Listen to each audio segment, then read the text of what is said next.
So already भरपूर सारे important topics आपले झालेले आहेत. आता लास्ट फक्त 2 टॉपिक आपल्या समोर आहेत. त्यापैकी एक आहे structure of atoms and nuclei. Yes, structure of atoms and nuclei हा स्टार्ट करायचा असेल तर आय गेस हा ऑलरेडी स्टार्ट झालेला आहे तुम्हाला सिलेबसमध्ये 9th पासून. येस, तर त्याच्यामध्ये Rutherford atomic model, Bohr atomic model जे काही थोडं इंट्रोडक्शन होतं ते पहिला सुरुवातीचा बेस आहे या टॉपिकचा. त्यानंतर आहे आपल्याला थोड्याशा हायड्रोजनच्या सिरीज बघायच्या आहेत. तर नेहमी लक्षात ठेवा या टॉपिकमध्ये जे काय तुम्हाला ऍप्लिकेशन करायचं आहे, वेव्हलेंथ असू दे किंवा वेगवेगळ्या सिरीजचा असू दे, हे फक्त आणि फक्त हायड्रोजनसाठी आहे इतकं लक्षात ठेवा. आणि हे आपल्याला कळलंच पुढे जाऊन. स्टार्ट करूयात आपण या टॉपिकला जास्त न वेळ घालवता. इथं सुरुवात होताना ॲटॉमिक स्ट्रक्चर वगैरे ह्याच्यापासून सुरुवात होते. बेसिक लेवल पासून स्टार्ट करूयात. सगळ्यात पहिला आपल्याला डाल्टन्स ॲटॉमिक स्ट्रक्चर किंवा डाल्टन्स ॲटॉमिक थेअरी. सो डाल्टननं काय सांगितलेलं होतं की matter is made up of indestructible particle. Matter is made up of indestructible particles, म्हणजे ते फुटू शकत नाहीये, त्याचं डिवायडेशन होऊ शकत नाहीये, असं डाल्टनचं मत होतं. Then atoms of given element are identical. म्हणजे असं समजून चला की लेट्स से या रूम मध्ये ना कार्बन डायऑक्साईडचे 100 मॉलिक्युल्स आहेत किंवा 100 ॲटम्स आहेत. तर ते 100 ॲटमची जी साईज आहे ती इक्वल असणार, एकसारखी असणार.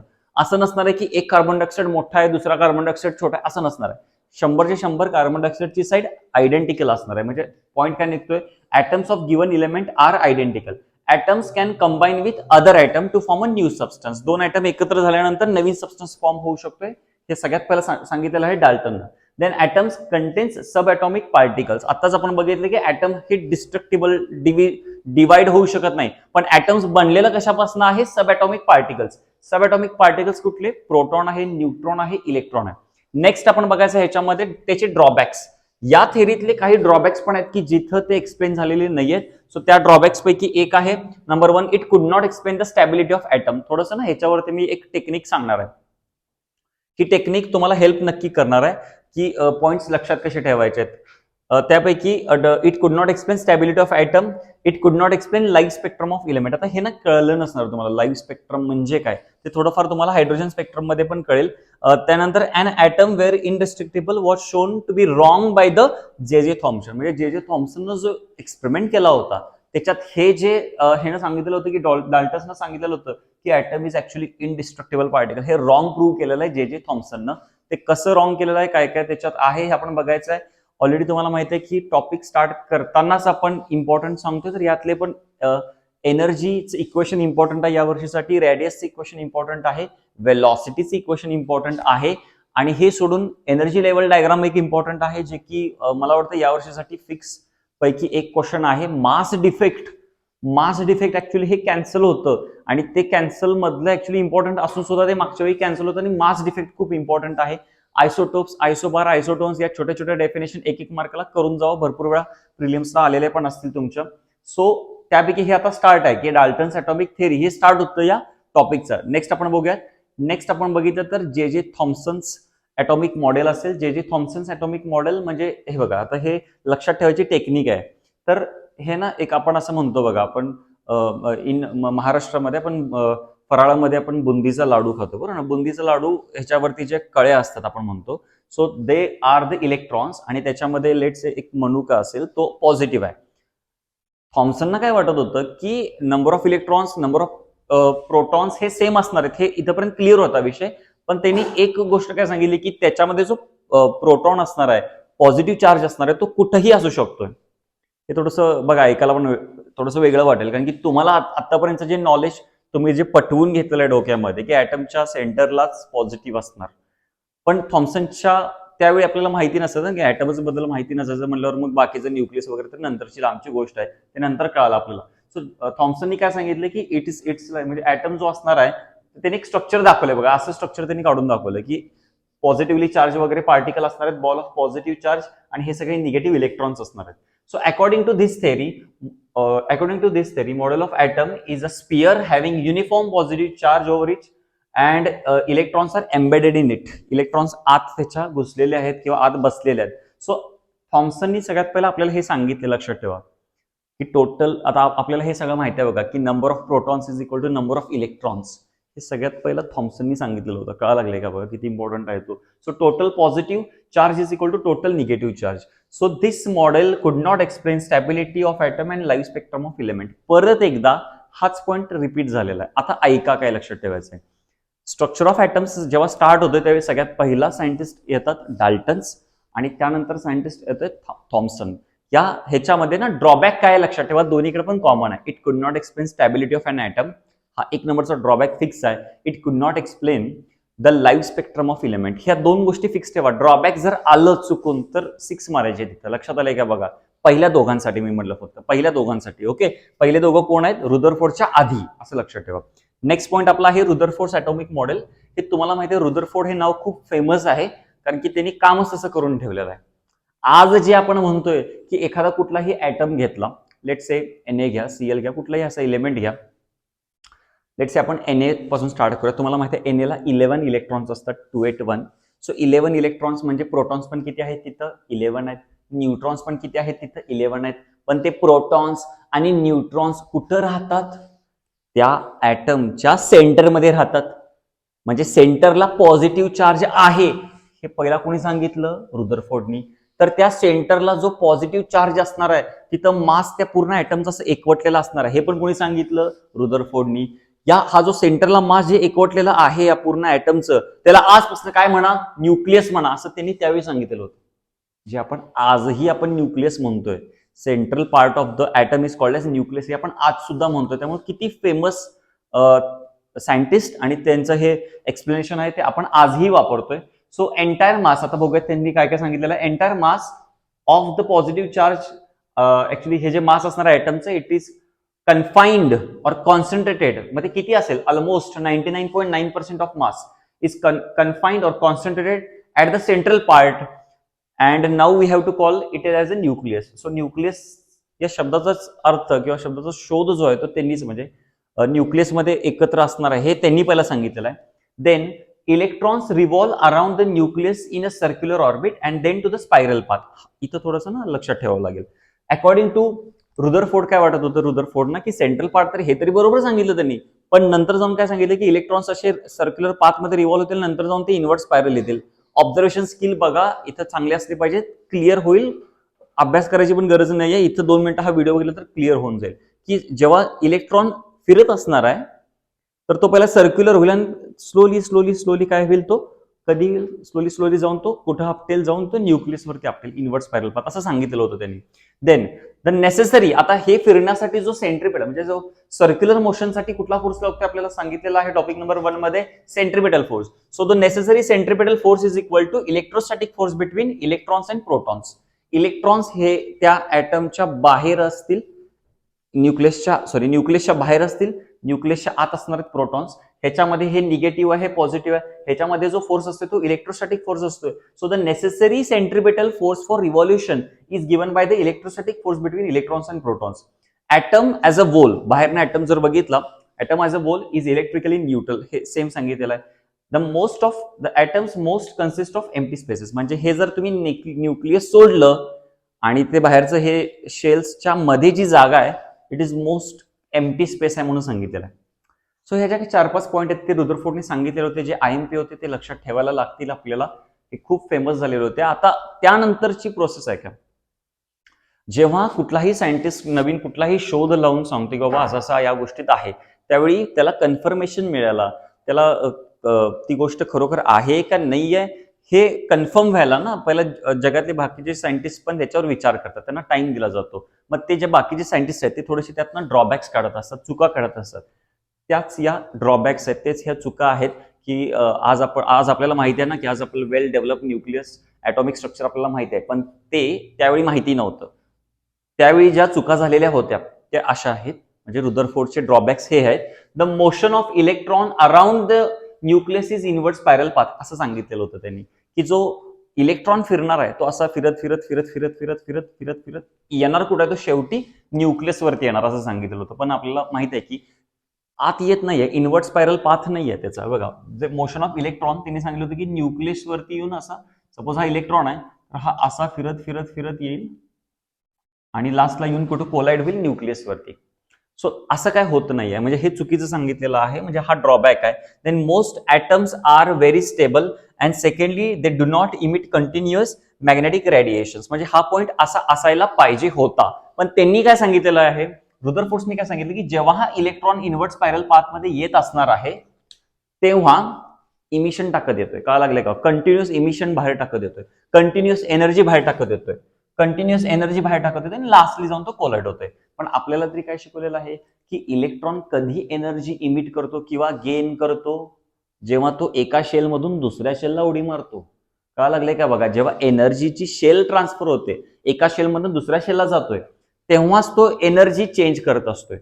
तो फिरत असताना एनर्जी चेंज करत नसतोय. का लागले का बघा, तो फिरत असताना कुठलीही एनर्जी चेंज करत नसतोय. सो हा एक पॉइंट, एक ड्रॉबॅक आहे, तो लक्षात ठेवायला पाहिजे रुदरफोर्डशी.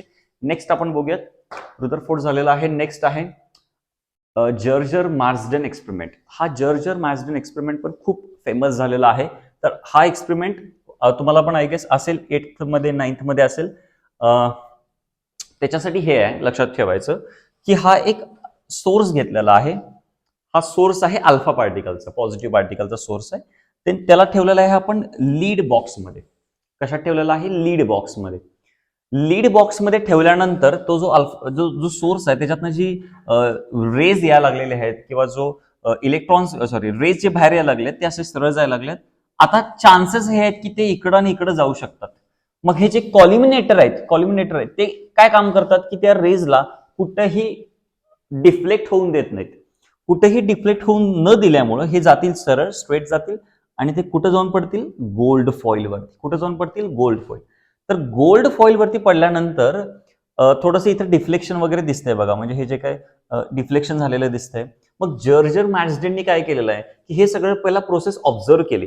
हे ऑब्झर्व केल्यानंतर त्यांनी एक कन्क्लुजन काढलं, म्हणजे ऑब्झर्वेशन्स त्यांना जे आउटपुट मिळाले ते असे होते. येस, नंबर फर्स्ट आहे, it was found that most of alpha particles pass through the gold foil undeflected. म्हणजे मॅक्सिमम जे अल्फा पार्टिकल येणार आहेत ते गोल्ड फॉइल मध्ये कोलाइड झाल्यानंतर, इन्सर्ट झाल्यानंतर ते काय परत कुठं डिफ्लेक्ट होत बसणार नाही, ते स्ट्रेट जाणार, ते अनडिफ्लेक्टेड होते. हा सगळ्यात पहिला first. Then few were scattered through angle, अगदी छोट्या अँगल मध्ये स्कॅटर झाले. तर किती मध्ये झाले ते आपल्या only 0.14%, only 0.14% scattered through angle larger than 0.1 degree. म्हणजे सपोज असा आला, आता समजा हे 1 डिग्री असेल, कळा लागले का, हा असा आला, हा 1 डिग्रीचा अँगल असेल, त्याचे 10 भाग करायचे, म्हणजे हा 0.1, त्याच्यापेक्षा जास्त अँगल न किती पर्सेंट स्कॅटर झालं, सो 0.14%. 1 in 8,000, 8,000 एकच अल्फा पार्टिकल डिफ्लेक्ट झाला किती ना अँगल ना, मोर दॅन 90 डिग्री. म्हणजे असा आला आणि तो 90 डिग्री पेक्षा जास्त ना असा डिफ्लेक्ट झाला गोल्ड फॉइल वरती कोलाइड झाल्यावरती, हे सांगणार लागलो मी. देन सम पार्टिकल्स, म्हणजे अगदी कमी, ओके, असं म्हणलं जातं की 1 मिलियन मध्ये 1 particles even bounce back with angle 180 degree. म्हणजे असा आला होता आणि तो परत याच पाथवरती परत गेला, या टाईपमध्ये. हे ऑब्झर्वेशन्स मिळालेत जर्जर मार्सडेन एक्सपेरिमेंटमध्ये. हे जे आतापर्यंत जे होतं हे सगळं आतापर्यंतचे सायंटिस्ट, म्हणजे जे बेसिक लेवलचे सायंटिस्ट होते त्यांनी हे सगळे शोध लावून ठेवलेले होते. Then atomic spectra.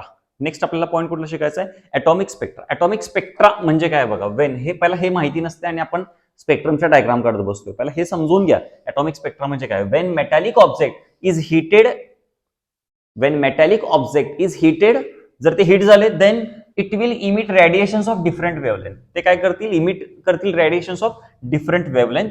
When this radiation is passes through the prism, we got a continuous spectra. हे खूप महत्वाचं आहे. स्पेक्ट्रा म्हणजे काय समजावून घ्या. आता सेम आपण मागच्या ह्याच्यामध्ये आपण ऑलरेडी एक एक्झाम्पल घेतलेलं होतं. सपोज हा एक मेटॅलिक ऑब्जेक्ट आहे, ह्याला मी हिट केलं. जेव्हा त्याला हिट केले तेव्हा तो स्वतःमधून काय टाकतोय बाहेर, कंटिन्युअस रेडिएशन्स बाहेर टाकतोय. कळा लागले. आता हे जे रेडिएशन्स आहेत ते मी एका प्रिझम मधून पास केले. जेव्हा मी प्रिझम मधून पास करणार आहे त्यावेळी तिथं त्यांचे स्पेक्ट्रा मिळतात, म्हणजे कंटिन्युअस स्पेक्ट्रा मिळतात. Okay, so what is a spectra हे पण आपल्याला पुढे दाखवणार आहे मी. सो पहिला लाईन स्पेक्ट्रा म्हणजे समजून घ्या. The radiation after passing through prism, असे रेडिएशन्स की जे प्रिझम मधून पास केल्यानंतर जे मिळते त्याला ते एका कंटिन्यू लाईन मध्ये होतात. सो त्याला आपण म्हणतोय लाईन स्पेक्ट्रा. इथं दाखवलेलं आहे बघा, एक मेटॅलिक रेडिएशन्स मधून आलेले हे रेडिएशन्स आहेत, ते प्रिझम मधून पास केले तर त्याचे 4 टाइप्स मध्ये मिळतात. इथं आपण तुम्हाला ऑलरेडी मी सांगितलेलं आहे की हा जो सगळा पिक्चर चालू आहे, ही जी सगळी स्टोरी चालू आहे, ही सगळी हायड्रोजनसाठी चालू आहे.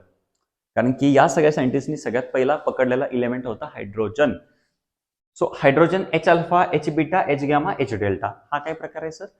मी मगाशीच म्हणलं की प्रिझम मधून पास केल्यानंतर डिफरंट वेव्हलेंथ्स वाल्या काय होतील तिथं रेडिएशन्स बाहेर येतील. सो डिफरंट वेव्हलेंथ म्हणजे कुठल्या? H alpha, H beta, H gamma, H delta. तर मग याच होतील का? हे सोडून काय होणारच नाही का? होतील. आपल्या डोळ्याला दिसण्याची रेंज तुम्हाला माहिती आहे 400 नॅनोमीटर पासून 700 नॅनोमीटरच्या लाईट्स ज्या आहेत ते आपल्याला दिसतात. बघा जरा ह्याची रेंज तेवढीच आहे का? 400 पासून 700 पर्यंत, म्हणजे ह्या विजिबल रिजन मधल्या स्पेक्ट्रा आहेत आणि त्याच आपल्याला इथं अभ्यास करायचे. त्यामुळे या टॉपिकचं लिमिटेशन पण समजावून घ्या की या टॉपिक मधलं नेमकं काय शिकायचं आहे. ओके, सो आपल्याला पुढे आपण बघूयात. नेक्स्ट आहे, सो हे 4 टाइपचे स्पेक्ट्रा आहेत. त्यानंतर आपल्याला हायड्रोजन स्पेक्ट्रा बघायचा. Hydrogen spectra with different series. So number 1, a spectral series divided into groups known as series. For hydrogen there are 5 series found. किती आहेत हायड्रोजनसाठी? 5 सिरीज आहेत. Yes. So which obeys the relation. कुठलं relation आहे? So 1/λ is equal to RH into 1/n² minus 1/m². हा काय प्रकार आहे सर? कळेल तुम्हाला 2 मिनिटांमध्ये. ज्या वेव्हलेंथ बाहेर यायला लागलेल्या आहेत प्रिझम मधून पास केल्यावरती ऑलरेडी सांगितलेलं आहे, त्या वेव्हलेंथ किती आहेत? 1/λ is equal to RH into 1/n² minus 1/m². n आणि m म्हणजे काय? तर त्या ऑर्बिट्सची नंबर आहे, तो ऑर्बिट नंबर. RH म्हणजे राईटबर्ग कॉन्स्टंट असतोय. देन n ची जी व्हॅल्यू आहे इथं 1 असली, 2 असू शकते, 3 असू शकते, असे किती पण असू शकते. फक्त जे m ची व्हॅल्यू आहे, m ची ज्यावेळी 1 असणार, n इज इक्वल टू 1 असणार, त्यावेळी m इज इक्वल टू 2 पासून पुढे किती पण असू शकते. समजा लागलंय का बघा? ज्यावेळी n2 असणार त्यावेळी m3 पासून पुढे असू शकते, म्हणजे 1 आणि 2 नसणार त्यावेळी. हे कळेल तुम्हाला हळूहळू पुढे. नेक्स्ट आहे, नेक्स्ट पॉईंट बघूया त्याच्यातला. आता इथं कंडिशन दिलेलं आहे, हे खूप महत्वाचं होणार आहे. हे खूप महत्वाचं होणार आहे. तुम्हाला माहित आहे की हायड्रोजनच्या ज्या 5 सिरीज आहेत त्यापैकी ही नाव आहेत त्याची Lyman, Balmer, Paschen, Brackett, Pfund. LBP असा त्याचा सिक्वेन्स लक्षात ठेवायचा आहे. Lyman, Balmer, Paschen, Brackett, Pfund. Lyman, Balmer, Paschen, Brackett, Pfund. Okay, जरा बघूयात, चला लक्ष द्या इकडे. So n is equal to 1 असताना मी मगाशी म्हटलं की m ची व्हॅल्यू 1 नसणार, 1 च्या पुढे असणार. 1 च्या पुढे म्हणजे किती? 2, 3, 4 and so on up to infinity.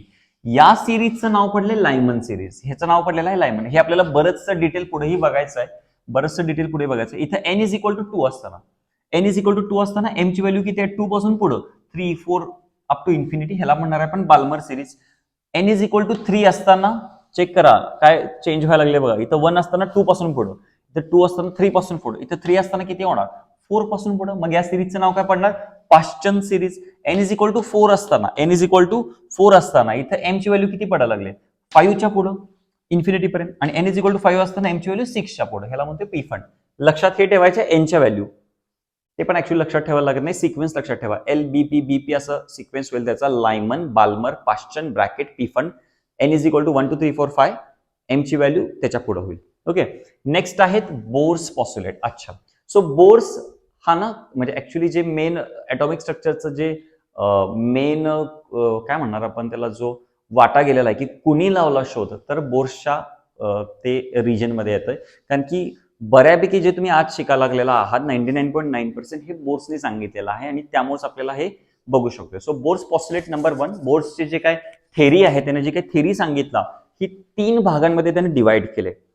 3 अजम्पशन्स किंवा 3 पॉस्युलेट्स मध्ये डिवाइड केले. त्यापैकी ही एक आहे बोर्स फर्स्ट पॉस्युलेट. त्यानं सांगितलं की जो इलेक्ट्रॉनला, जे रुदरफोर्डनं सांगितलं होतं, ते इलेक्ट्रॉन जेव्हा रिव्हॉल्व्ह होत असणार आहे न्यूक्लियसच्या अराउंड, पहिला सगळ्यात पहिला न्यूक्लियस, रुदरफोर्डनं जे काही सांगितलं होतं त्यांना मान्य केलं आणि रुदरफोर्डच्या ड्रॉबॅक्स वरती काम केलं. आता तुम्ही असंही लक्षात ठेवू शकताय बोर्सचे पॉस्युलेट. कसे लक्षात ठेवणार? रुदरफोर्डचे जे ड्रॉबॅक्स असणार आहेत ते बोर्सचे पॉस्युलेट असणार आहेत. लक्षात आलंय का बघा. आता बघूयात काय काय. रुदरफोर्डचे ड्रॉबॅक नंबर 1 काय होता की इनवर्ट स्पायरल पाथ वगैरे येत होता असं सांगितलं होतं रुदरफोर्डने. बोर्सने नाही असं काही नसतंय म्हणून सांगितलं. काय सांगितलेलं आहे की जे नेसेसरी सेंट्रिपेटल फोर्स आहे रिव्हॉल्व्ह होण्यासाठी, नेसेसरी सेंट्रिपेटल फोर्स आहे जो रिव्हॉल्व्ह होण्यासाठी, तो कोण तयार करते, कोणामुळे डेव्हलप होतोय? Electrostatic force between electron and the nucleus. Nucleus म्हणजे प्रोटॉन ऍक्च्युली. सो इथं सेंट्रिपेटल फोर्सचा फॉर्म्युला काय असणार आहे? mv²/r. मग सर हे तर ME, VN, RN हे काय प्रकार आहे? ME म्हणजे मास ऑफ इलेक्ट्रॉन, MP म्हणजे मास ऑफ प्रोटॉन. इथं VN म्हणजे काय? Velocity of electron in nth orbit. थोडं लक्षात ठेवावं लागेल. VN म्हणजे कसं असणार आहे इथं? Velocity of electron in the nth orbit.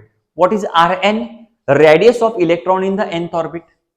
इथं जर समजा मी RM लिहिलं M, तर मग मी म्हणणार radius of electron in the nth orbit म्हणणार. तिथं n आहे म्हणून n लिहिलंय. सो इथं याच्या इलेक्ट्रोस्टॅटिक फोर्सचा फॉर्म्युला 1/4πε0 Q1 Q2/r² असते बघा, बेसिक कुलम्स लॉ वाला. सो इथं पण तेच आहे 1/4πε0 Q1 Q2 च्या ऐवजी इथं इलेक्ट्रॉन आहे, देअरफॉर E चा स्क्वेअर अपॉन R चा स्क्वेअर. R च्या ऐवजी R नाही लिहिणार, RN लिहिणार. सो Z म्हणजे ऍटॉमिक नंबर आहे, तिथं मल्टिप्लाय करावा लागेल. नेक्स्ट आहे इथं येस, नेक्स्ट आपण हा आहे फर्स्ट ऍक्च्युली. देन आहे बोर्स सेकंड पॉस्टुलेट.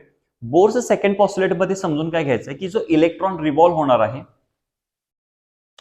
त्याचा अँग्युलर मोमेंटम, त्याचा रिव्हॉल्व्ह होताना अँग्युलर मोमेंटम जो आहे तो NH/2π असतोय, म्हणजे integral multiple of H/2π, NH/2π. So angular momentum असतोय L is equal to mvr. Basic formula L is equal to किती असतोय? mvr is equal to NH/2π. हे होतं Bohr's second postulate. Then Bohr's third postulate आहे. Bohr's third postulate मध्ये समजून घ्यायचं आहे की इलेक्ट्रॉन जो आहे, रुदरफोर्डचा थर्ड ड्रॉप आहे, एनर्जी कंटिन्युअस बाहेर टाकत येतोय इनवर्ट स्पायरल मध्ये आणि येऊन आपटतोय कुठं? न्यूक्लियस वरती. बोर्सने सांगितलं की एनर्जी बाहेर टाकत वगैरे काय येणार नाहीये. कधी एनर्जी बाहेर टाकणार तो, कधी एनर्जी आत घेणार आहे तो, म्हणजे एनर्जी लूज किंवा एनर्जी गेन कधी करणार? जेव्हा तो एका शेलमधून दुसऱ्या शेलमध्ये जाणार आहे. एका शेलमधून दुसऱ्या शेलमध्ये जाणार, म्हणजे एका शेल म्हणजे energy in the nth orbit, energy in the nth orbit is equal to, तेव्हाच तो एनर्जी बाहेर टाकणार. तर किती असणार आहे energy? E is equal to hν. So electron can make a transition from one orbit to another orbit after changing its energy. Energy कधी change करणार तो? जेव्हा तो एका शेलमधून दुसऱ्या शेलमध्ये ट्रान्सफर उडी मारणार आहे. कळा लागलंय का बघा? तो त्याच शेलमध्ये रिव्हॉल्व्ह होत असेल, एनर्जी चेंज करायचा संबंधच नाही आहे, एनर्जी बाहेर टाकायचा संबंधच नाही आहे. ओके, नेक्स्ट आहे, हे होते बोर्सचे 3 पॉस्टुलेट. फेवरेट क्वेश्चन आहे तो, खूपच इम्पॉर्टंट क्वेश्चन आहे तो. 3 मार्काला आहे बघा, बेसिकली 3 पॉइंट्स पण आहेत त्याच्यामध्ये, 1 मार्काला 1 पॉइंट, या हिशोबाने परफेक्ट क्वेश्चन आहे तो. Then radius of Bohr orbit, हे पण एक IMP स्टार्ट करताना according to Bohr's first postulate, CPF that is centripetal force is equal to electrostatic force. हे ऑलरेडी झालेला आहे. कुणामधला इलेक्ट्रोस्टॅटिक फोर्स आहे? प्रोटॉन आणि इलेक्ट्रॉन मधला. सो CPF चे किती फॉर्म्युला आहे? mv²/r is equal to electrostatic force किती आहे? ZE²/4πε0RN². चेक करा, हे असं ऑलरेडी झालेलं आहे आपल्याला. सो मला इथं VN² इथे एकत्र घेतोय. VN² is equal to ME इथं डिवाइड होईल, RN मल्टिप्लाय होईल, मल्टिप्लाय केल्यावर कॅन्सल वगैरे होईल आणि कसं दिसेल? ZE² is equal to 4πε0 MERN. ह्याला इक्वेशन नंबर 1 देतोय मी. आपण इक्वेशन काढायला लागलोय रेडियस साठी, वेलॉसिटी साठी पण इथे ऍक्च्युअली निघून गेले. फ्रॉम बोर्स सेकंड पॉस्टुलेट, हे फर्स्ट पॉस्टुलेटचा output VN² is equal to, लक्षात काय ठेवायचे? टेक्निक काय लक्षात ठेवायचे? बोर फर्स्ट पॉस्टुलेट वापरा, VN² एका साईडला करा. बोर्स सेकंड पॉस्टुलेट वापरा, VN एका साईडला करा. बघूयात. बोर्स सेकंड पॉस्टुलेट मध्ये L is equal to NH/2π असते. L म्हणजे mvr is equal to NH/2π. मला VN पाहिजेला आहे. हे जे ME RN आहे तिकडे डिवाइड करतो, कसं दिसेल? VN is equal to NH/2π ME RN. पण मला V नको आहे, V चा स्क्वेअर पाहिजे ना, कम्पेअर करणार मी. सो V चा स्क्वेअर म्हणजे ह्या सगळ्याचा square, n² h² 4π ME² RN². So VN is equal to, हे आता मगाशी म्हणलं त्याचा स्क्वेअर असावा. सो दोन्हीच्या लेफ्ट साइड, इक्वेशन नंबर 1 च्या इक्वेशन नंबर 2 च्या लेफ्ट साइड इक्वल आहेत, राईट साइड इक्वल करणार. इक्वल केल्यावरती कसं दिसेल? ZE² is equal to 4πε0 MERN n² h² upon 4π² ME² RN². Finally output कसं येईल? RN is equal to ε0 h² पाय ME ZE² n². काय काय केलं इथं बघा, जरा चेक करा. 4 ला 4 कॅन्सल, पायला एक पाय कॅन्सल होईल तिथला, एमईला एमई कॅन्सल, आर एनला आर एन कॅन्सल, आउटपुट इतकंच राहील. सो हा जो कन्सेप्ट आहे ह्याला आपण एनॉटला आपण बोर रेडियस म्हणतोय. Okay, so a naught is the Bohr radius. आणि तुम्हाला हे इक्वेशन महत्वाचं आहे, R N is equal to a naught times of N square. कळा लागलंय का? A naught times of N square. So कधी कधी असं इक्वेशन येईल, show that the radius of electron in nth orbit is directly proportional to its number. का लागलं? ऑर्बिटचा number वगैरे असं म्हणू शकतो तिथं, स्क्वेअर ऑफ ऍक्च्युअली. सो हे पण एक लक्षात ठेवावं लागेल, इम्पॉर्टंट आहे. टॉपिकच्या स्टार्टलाच मी सांगितलेलं आहे की रेडियसचं इक्वेशन इम्पॉर्टंट आहे. माझं जर ऐकत असाल तर ह्याच्या पुढचं पण इम्पॉर्टंट आहे, लिनियर व्हेलॉसिटीचं. आणि त्याच्यानंतर एक 2-3 आहेत इम्पॉर्टंट, ते फिक्स करायचे आहेत क्वेश्चन. हे 2 मार्क आणि 3 मार्कचे जे मेन क्वेश्चन असतात ना फिजिक्स 2 मधले, तिथं हे क्वेश्चन्स तुम्हाला जास्त दिसतील, तिथंच ते तुम्हाला दिसणार आहेत आणि तिथं ते पडणार देखील आहेत. नेक्स्ट पॉईंट बघूयात आपल्याला लिनियर व्हेलॉसिटी वाला. लिनियर व्हेलॉसिटी क्लिअर आहे, ऑलरेडी आपण बघितलं आता from Bohr second postulate. L is equal to NH/2π बघितलेला आहे, line integral multiple. So MVR is equal to NH/2π. V is equal to ME इथं डिवाइड झाले NH/2π MERN. मला RN जर फाइंड आउट करायचं, RNचा ऑलरेडी फाइंड आउट केलेला formula आहे, epsilon naught square H square pi ME ZE square N square. मी म्हणेन असं पाठ करा, epsilon naught N square H square upon pi ME ZE square. Next आहे VN is equal to, VN is equal to, इथं जे RN आहे ते RN इथं पुट करायचं आहे.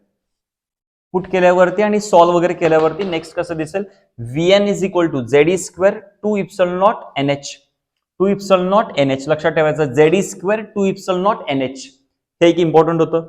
Then for hydrogen Z is equal to 1 असतं. हायड्रोजनचा ॲटॉमिक नंबर 1, हायड्रोजनचं 1 झाल्यामुळे इथे किती निघेल?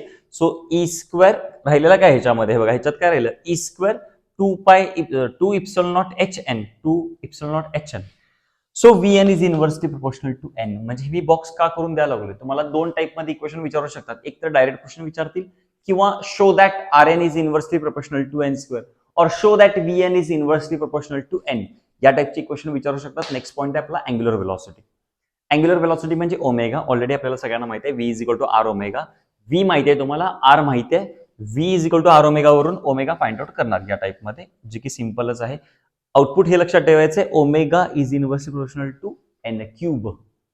Okay, N cube. Okay, next आपण बघूयात आता एक्सप्रेशन फॉर एनर्जी. अच्छा, हे नंबर 3चं मोठं जर क्वेश्चन आला, मोठा म्हणजे 4 मार्कचा क्वेश्चन आला, तर मे बी हा पण असू शकतोय की derive or deduce the expression for energy of an electron for an atom किंवा इन एन ॲटम.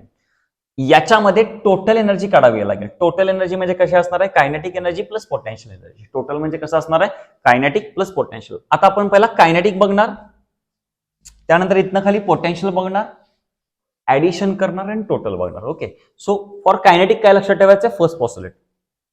कायनेटिक साठी काय लक्षात ठेवायचं आहे, first postulate CPF is equal to electrostatic force MV square. आता CPF म्हणजे काय, CPF म्हणजे MV स्क्वेअर बाय R, बरोबर ना, सेंट्रिपेटल फोर्स आहे तो. MV square by R is equal to electrostatic force माहिती आहे, ZE square upon 4 pi epsilon not RN square.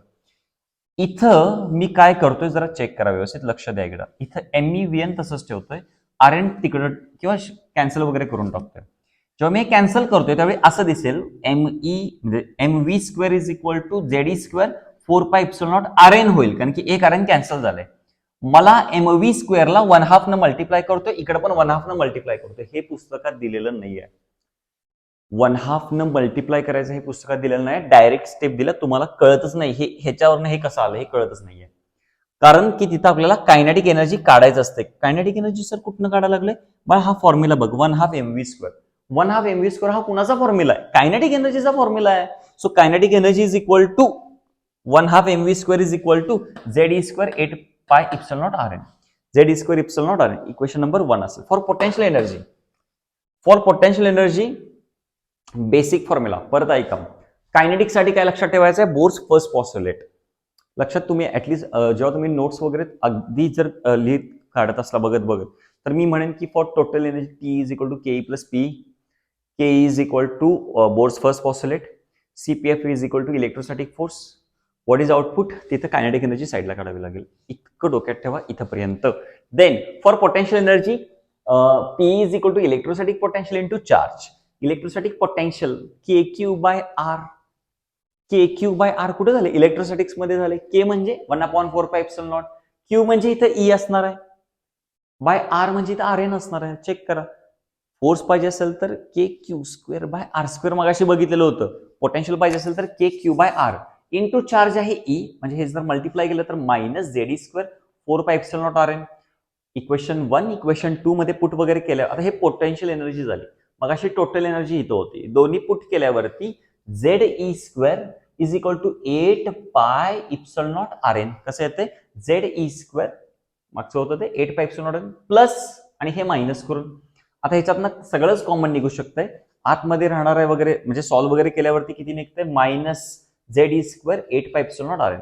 Again लक्षात काय ठेवायचं आहे की total energy is inversely proportional to R N. Okay, but R एनचा आपल्याला फॉर्म्युला माहिती आहे, epsilon naught N square H square. बरोबर आहे का? कुठला फॉर्म्युला आहे? Epsilon naught N square H square pi M E square Z किंवा झेड ई स्क्वेअर.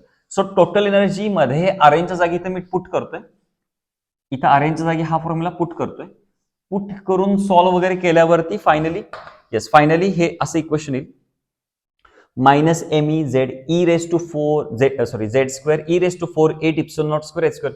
ऍक्च्युली या सगळ्या व्हॅल्यू आपल्याला माहिती असतात. त्या सगळ्या पुट वगैरे केल्यानंतर finally total energy is equal to किती निघते? Minus 13.6 EV Z square is N square. आपल्याला इक्वेशन असं येणार आहे, total energy show that total energy is inversely proportional to N square.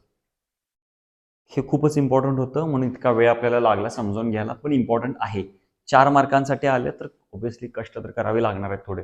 Next आहे लिमिटेशन्स. बोरला काय काय एक्सप्लेनेशन करता आलेलं नाही. It could not explain line spectra of atom other than hydrogen. मग अशी सांगितली की ही सगळी स्टोरी कोणासाठी चालू आहे? हायड्रोजनसाठी चालू आहे. हायड्रोजन सोडून बोर्सने काय सांगितलेलं नाही आहे. Then the intensity of emission of lines is to be different from the different line to line. Bohr have no explanation about that. म्हणजे लाईन टू लाईन जे डिफरंट वेवलेन्स क्रिएट झालेत, बोर्सनी ह्याच्याबद्दल काही सांगितलेलं नाहीये. ओके, आता ते कळेल पुढं. नेक्स्ट आहे स्पेक्ट्रल लाईन फॉर हायड्रोजन. आता ऑलरेडी मगाशी आपण बघितलेलं होतं, थोडं शॉर्ट मध्ये बघितलेलं होतं हायड्रोजनच्या सिरीज. त्यापैकी अशा होत्या Lyman, Balmer, Paschen, Brackett, Pfund. So LBP असं त्याचं नाव होतं. त्याच्यात आता थोडंसं एक्सप्लेनेशन बघायचं आहे. मगाशी आपल्याला हा पण एक फॉर्म्युला बघितला, 1/λ is equal to R into 1/n square minus 1/m square. हे कुठल्या रिजन मध्ये लाय होते हे लक्षात ठेवायला पाहिजे. आता ह्याची पण टेक्निक आहे, मी सांगेन. अल्ट्राव्हायोलेट रिजन मध्ये लक्षात ठेवा ते लाय होते. So 1/λ is equal to RH into 1/, तुम्हाला माहिती आहे लायमनला n किती असतोय? 1. m किती पण असू शकतोय, त्यामुळे मी ते m स्क्वेअर लिहिलाय. पण लायमनला n इज इक्वल टू 1च असणार, त्यामुळे मला इथं 1 लिहिता येतोय. m मला माहिती नाही ना, मी 3 पण घेऊ शकतोय, 4 पण, इन्फिनिटी पण घेऊ शकतोय. सो तुम्हाला कधी कधी असं पण विचारलं जाईल ह्याच्यावरती न्यूमरिकल की find out the shortest and longest wavelength for the Lyman series. Shortest आणि लॉंगेस्ट वेवलेंथ हे क्वेश्चन्स आलेले आहेत आणि हे इम्पॉर्टंट आहेत. हे क्वेश्चन्स इम्पॉर्टंट आहेत, मी सांगायला लागलो ते खूपच इम्पॉर्टंट आहेत. Find out shortest and longest wavelength for the Lyman series, Balmer series, Paschen series, Brackett series, Pfund series. 10 questions मी इथंच तयार करायला लागलो तुमच्यासाठी. त्यामुळे ह्याचं ताकद लक्षात ठेवा, किती मोठी ताकद आहे. टेक्निक एकच आहे वापरायची, तिथं टेक्निक एकच आहे समजून घ्यायची. आता जरा लक्ष द्या इकडं. कॉमन सेन्स आहे की बाबा 1/λ आहे, 1/λ आहे, इथं 1/m स्क्वेअर आहे. तर समजा इथं m इज इक्वल टू मी 2 घेतलं, m इज इक्वल टू किती घेतलं मी? 2 घेतलं. जेव्हा मी m इज इक्वल टू 2 घेणार, त्याचा स्क्वेअर 4 होईल.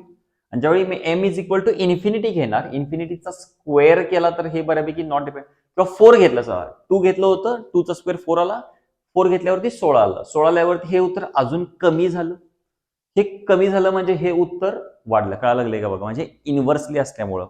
त्यामुळं लॉंगेस्ट आणि शॉर्टेस्ट हा जो काय प्रकार आहे तो असा आहे. कन्क्लुजन हे आहे, तुम्हाला जर लॉंगेस्ट काढायचं आहे तर m ची व्हॅल्यू ही नाही घ्यायची, 2 ही घ्यायची आहे, 2. तुम्हाला शॉर्टेस्ट घ्यायचं आहे तर m ची व्हॅल्यू किती घ्यायची? इन्फिनिटी. ही टेक्निक आहे, ती लक्षात ठेवावी लागेल. सो अल्ट्राव्हायोलेट रिजन मध्ये लाई करते. सेम बाल्मरसाठी तुम्हाला माहिती आहे n इज इक्वल टू 2 असते, m ची व्हॅल्यू 3 टू इन्फिनिटी जाते. हे विजिबल रिजन मध्ये, मग अशा अल्ट्राव्हायोलेट होतं, हे विजिबल आहे. इथनं पुढे सगळं इन्फ्रारेड असते, कळेल ते. 1/λ RH is equal to 1/2 square minus 1/m square. हा एक क्वेश्चन बनतोय. क्वेश्चन नंबर 2 असा बनतोय, find out the shortest wavelength for the Balmer series. Question number 3 बनतोय, find out the longest wavelength for the Balmer series. घाबरायचं नाहीये, simple आहे. Next आहे पाश्चन सिरीज. पाश्चन सिरीज मध्ये एन इज इक्वल टू 3 असते, एमची value 4 पासून infinity मध्ये. हे कुठल्या रिजन मध्ये लाय करते ते लिहावं लागेल, इन्फ्रारेड रिजन. सो इथं 1 लॅम्बडाचा फॉर्म्युला लिहिलेला आहे, रीड करा. 1 lambda is equal to R H into 1/3² minus 1/m².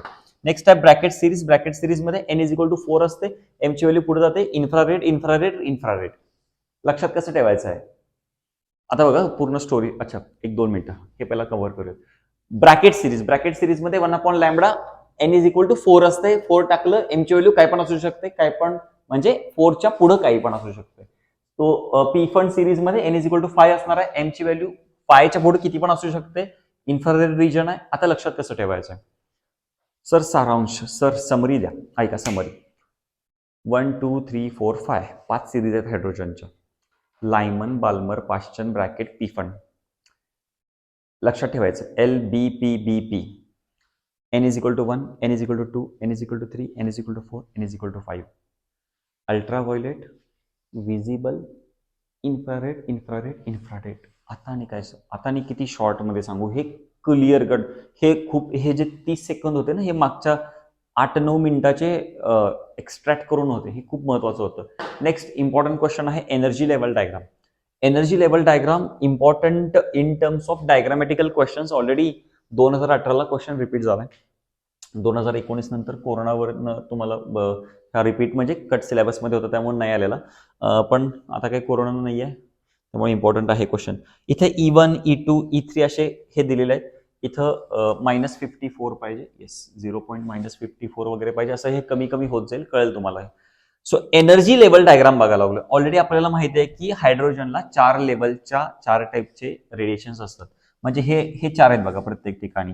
1 2 3 4 1 2 3 4 असं आहे. पी फंड सिरीज आणि ब्रॅकेट सिरीज साठी 3-3 असतील. ते का असतील, ते रिजन आपल्याला विजिबल रिजन मध्ये नाही आहेत ते. त्यामुळे इथं एच अल्फा, इथं एच बीटा, म्हणजे ह्याचं जे रेडिएशन बघितलं तर हे एच अल्फा असते, एच बीटा, एच गॅमा आणि एच डेल्टा. प्रत्येक ठिकाणी असं असू शकते. कळा लागलंय का बघा, हे 4 रेडिएशन्स आहेत.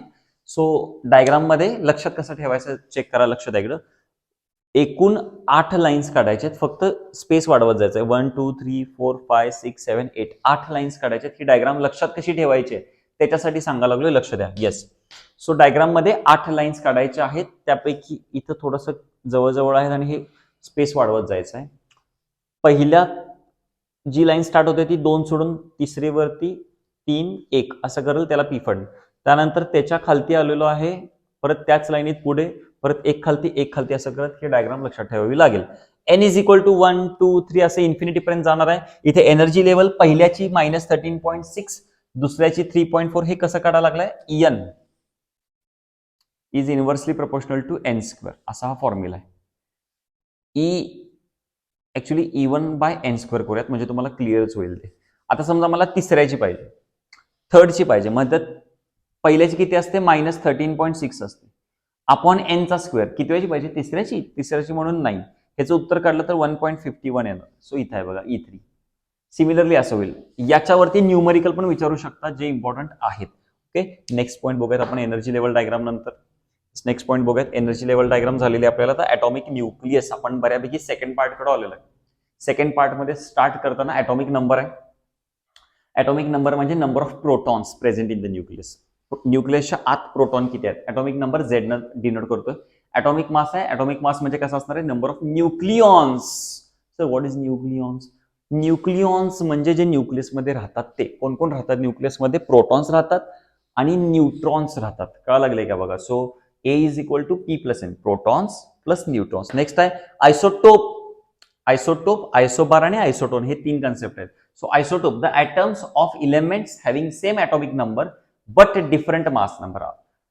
सो इथं चेक केलं, एक्स एलिमेंट आहे, एक्स एलिमेंट आहे, ह्या दोघांचा सेम ॲटॉमिक नंबर आहेत, पण ॲटॉमिक मास नंबर डिफरंट आहेत. ओके, सो ते लक्षात ठेवायला लागेल. आयसोबार, आयसोबार म्हणजे the atoms of elements having same atomic mass but different atomic number. आता इथं थोडं कन्फ्युजन होतंय, कायम कन्फ्युजन होते. तुम्हाला हे कळत नाही की ॲटॉमिक नंबर सेम आहे, ॲटॉमिक मास सेम आहे. मी सांगतो टेक्निक, लक्षात ठेवा. आयसोटोप बघताय, आयसोटोप टॉपचं चेंज होणार. आयसोबार बार म्हणजे खालचं चेंज होणार, खालचं म्हणजे हे चेंज होणार. कळा लागले का बघा, हे कॉन्स्टंट असणार. ओके, हे सिंपल आहे, ह्याच्यात काय डोकं लागत नाही. नेक्स्ट आहे आयसोटोन. आयसोटोन मध्ये दोघांचा डिफरन्स कॉन्स्टंट राहणार, म्हणजे ए मायनस झेड. आता ए म्हणजे काय होतं, ॲटॉमिक मास. ॲटॉमिक मास म्हणजे प्रोटॉन्स प्लस न्यूट्रॉन्स. त्यानंतर ॲटॉमिक नंबर म्हणजे फक्त प्रोटॉन्स. मग ॲटॉमिक म्हणजे प्रोटॉन्स प्लस न्यूट्रॉन्स मधनं प्रोटॉन्स मायनस केले, प्रोटॉन प्रोटॉन गेलं, राहिलं न्यूट्रॉन. आयसोटोन म्हणजे काय, ए मायनस झेड. म्हणजेच कोण आहे, नंबर ऑफ न्यूट्रॉन्स आहेत, atoms having same number of neutrons, so A minus Z constant, असं लक्षात ठेवायचं हे. ओके, सो हे तिन्ही डेफिनेशन इम्पॉर्टंट होत्या. आय गेस नेक्स्ट पार्ट आहे आपला, जो की साईज असेल, जो इम्पॉर्टंट येस तुम्ही एकदा दोनदा तीनदा वाचू शकता हे. सो साईज ऑफ न्यूक्लियस आहे R X is equal to R naught A raise to 1/3. R naught ची व्हॅल्यू फिक्स असते. देन न्यूक्लिअर फोर्सेस आहेत, तुम्हाला माहिती आहे, strong nuclear force, weak nuclear force, असे दोन टाइप्स आहेत. पण what is nuclear force? Nuclear force, न्यूक्लियसच्या आतला फोर्स. न्यूक्लियसच्या आत कोण आहे? Protons, neutrons. So it is the force between protons and neutrons. Properties काय? इट इज द स्ट्रॉंगेस्ट, हा सगळ्यात स्ट्रॉंगेस्ट असेल. It's a short range force, त्याची रेंज शॉर्ट असेल. Always attractive and independent of charge. Always attractive and independent of charge. Next आपण बघूया. Next nuclear binding energy. छान question आहे, 4 पॉईंट आहे, लक्ष द्यायचं 2 मिनिटांमध्ये. न्यूक्लिअर बाइंडिंग एनर्जी म्हणजे काय? The minimum amount of energy required to separate all the nucleons from the nucleus is called as nuclear binding energy. समजा की सपोज एक माझ्याकडे एक न्यूक्लियस आहे, त्याच्यात एक 10 प्रोटॉन आणि 10 न्यूट्रॉन आहेत. या 20च्या 20 जणांना बाहेर काढण्यासाठी जी एनर्जी लागते मला, ऑल द न्यूक्लियॉन्सना फ्री करण्यासाठी जी एनर्जी लागते, त्याला म्हणतो nuclear binding energy. So the minimum amount of energy कशासाठी required to free separate all the nucleons. All the nucleons कशापासून सेपरेट करायचं आहे? न्यूक्लियस पासून. All the nucleons from the nucleus is called as nuclear binding energy. Mass defect, त्रास होतो ना, mass defect बद्दल त्रास होतो, कारण की आपण हा कन्सेप्टच नाही समजून घेतला. लेट्स एक एक्झाम्पल म्हणून, लेट्स परत एकदा आपण एक इलेमेंटचं एक्झाम्पल घेऊ. बाहेरनं बघायचं एखादा इलेमेंट. ओके, बाहेरनं बघायला लागलं. तुम्हाला माहिती आहे रुदरफोर्डनी काय सांगितले की ॲटमचं सगळ्याच्या सगळं मास कुठे एकवटलेलं असणार आहे? न्यूक्लियसमध्ये. ॲटमचं सगळ्याच्या सगळं मास कुठे एकवटलेलं असणार आहे? न्यूक्लियसमध्ये. न्यूक्लियसमध्ये कोण आहे? Protons, neutrons. हे पण आपल्याला माहिती आहे की मॅक्सिमम मास हे पॉझिटिव्ह चार्ज कॅरी करतं. प्रोटॉन्स आणि न्यूट्रॉन्सचं मास हे बाहेरनं बघून मला कळायला लागले की एखाद्याचं ॲटमचं मास आहे, समजा एक लेट्स से एक एक्झाम्पल म्हणून ना, ॲझ्युम करू नका, लेट्स से एक्झाम्पल म्हणून एक लेट्स से 10 आहे असं पकडूयात. 10 ग्रॅम किलोग्रॅम नाही बोलत मी, फक्त 10 आहे. ओके, सो एखाद्या ॲटमचं बाहेरनं बघून मला जे मास दिसायला लागले, ॲटॉमिक मास, हा किती 10 आहे. मी आत जाऊन बघायला लागले, मला कळायला लागले की त्याच्या आत ना 5 प्रोटॉन आणि 5 न्यूट्रॉन आहेत न्यूक्लियसच्या आतमध्ये. मला एका प्रोटॉनचं मास माहिती आहे, मास ऑफ प्रोटॉन MP किती आहे? MP. आणि त्याच्या आत अजून एक आहे, न्यूक्लियसच्या आत फक्त प्रोटॉन नाही आहे, न्यूट्रॉन पण आहे. त्या एकाचं मास माहिती आहे, MN, मास ऑफ न्यूट्रॉन. कळायला लागले? मग एका प्रोटॉनचं मास आहे MP, असे किती आहेत? 5 आहेत. मग त्याला मल्टिप्लाय करायला, एकाचं मास MP, असे किती आहेत? 5 आहेत. आणि 5 न्यूट्रॉन पण म्हणलं होतं, सो MN, आणि असे किती आहेत? 5 आहेत. नंबर ऑफ न्यूट्रॉन्स माहिती आहे तुम्हाला, A मायनस झेड. या दोघांचं मास केल्यानंतर, म्हणजे 5 प्रोटॉनचं 5 न्यूट्रॉनचं मास एकत्र केल्यानंतर 10 उत्तर यायला पाहिजे की नाही? म्हणजे जे बाहेरनं दिसतंय ते, म्हणजे ऍक्च्युअल मास जे आहे ते. तसं नसतं, तसं नसतं. कळायला लागलंय का बघा? सो हाच आहे मास डिफेक्ट. थोडंसं मास चेंज असते. परत एकदा सांगतो, व्यवस्थित चेक करा की बाहेरून जे बघतोय आपण मास, तितकं आतल्या सगळ्या इलेमेंटची ऍडिशन वगैरे केल्यानंतर तेवढं मास यायला पाहिजे, पण तसं नसतं, त्याच्यात थोडासा चेंज असतो. So the difference between the actual mass of the nucleus and sum of masses of constituent nucleons म्हणजे protons and neutrons, so is called as mass defect. Actually ना हा फॉर्म्युला अवघड वाटतोय सगळ्यांना, पण सिंपल आहे. मास ऑफ प्रोटॉन हे एकाच झालं, आणि असे किती आहेत? Therefore Z. Mass of neutron हे एका न्यूट्रॉनचं मास झालं, आणि असे किती न्यूट्रॉन आहेत? ते A मायनस झेड. म्हणजे हे प्रोटॉन आणि न्यूट्रॉन सगळं ऍड केल्यावरती हे इंटरनल झालं. आता बाहेरनं बघूयात, बाहेरनं किती दिसते, कॅपिटल एम. या दोघांचा जो डिफरन्स असेल तोच तर असणार आहे ना मास डिफेक्ट. कळायला लागले, तोच तर असणार आहे mass defect. Okay, so important होतं हे. नेक्स्ट आहे आपल्याला expression for binding energy per nucleon. Expression for binding energy per nucleon. Binding energy आता आपण बघितलेलं आहे, nuclear binding energy per unit nucleus, that is per the average energy required to release the nucleons from the nucleus is called as binding energy per nucleon. Okay, so हा त्याचा formula असेल. Binding energy per nucleon in terms of mass defect. Binding एनर्जीचं आपण equation already बघितलं, mass defect मधलं हे असं equation येईल, mc स्क्वेअर असते, E is equal to mc square. m म्हणजे मास डिफेक्ट वाला वापरायला पाहिजे, c स्क्वेअर न मल्टिप्लाय. सर आता कुठं आपण बघितलं बाइंडिंग एनर्जीचं इक्वेशन? अरे बाळा, एनर्जीचं इक्वेशन काय आहे? E is equal to mc square. E is equal to म्हणजे एनर्जीचं E is equal to mc square. m कुठलं वापरणार? मास डिफेक्ट वाला into c square upon a. Okay, so binding energy हे फायनली इक्वेशन बनेल, per nucleon आहे म्हणून हे निघेल. नेक्स्ट आपण बघूया, त्याच्यामध्ये हे झालेलं आहे बाइंडिंग एनर्जी पर न्यूक्लियॉन झालेला आहे. नेक्स्ट पार्ट आहे आपला रेडिओ ऍक्टिव्हिटीचा. So the phenomenon of spontaneous emission of radiation from the radioactive substance is called as radio activity.